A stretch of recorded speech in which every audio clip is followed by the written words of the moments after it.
Bheemla Naik release అయినప్పుడు 10-15 రూపాయలు ticket వచ్చినప్పుడు నేనేమన్నా. కానీ మీ కోరిక మేరకు ఈరోజు టికెట్ రేట్స్ పెరిగి ప్రభుత్వం మనదొచ్చి మన సినిమా ఇప్పుడు రిలీజ్ అవుతుంది.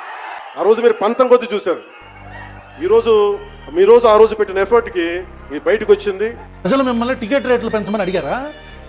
మీ ప్రభుత్వం వచ్చి ఏడాది దాటినా సరే టొమాటో రైతు, మిర్చి రైతు, మామిడి రైతు, పొగాకు రైతు ఇట్లా రకరకాల పంటలు వేసుకున్న రైతన్నలో కనీస గిట్టుబాటు ధర ఎంఎస్పి లేక, కనీస గిట్టుబాటు ధర లేక ఆత్మహత్యలు చేసుకుంటుంటే, రోడ్ల మీద కిలోలు టొమాటోలు, మ్యాంగోలు రూపాయలకి 10 రూపాయలకి అమ్మేస్తుంటే మధ్యలో ఉన్న దళారులు వాళ్ళ ఈ డబ్బులన్నీ తినేస్తుంటే దళారులు మీరు టికెట్ రేట్లు పెంచుతున్నారు. మీకు ధైర్యం ఉంటే కనీస గిట్టుబాటు ధర రైతుకు పెంచండి.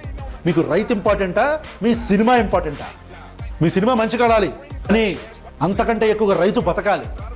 పెద్ద సినిమా ఫంక్షన్లో ఏదో పెద్ద ఉద్ధరించేసినట్టు షేమ్.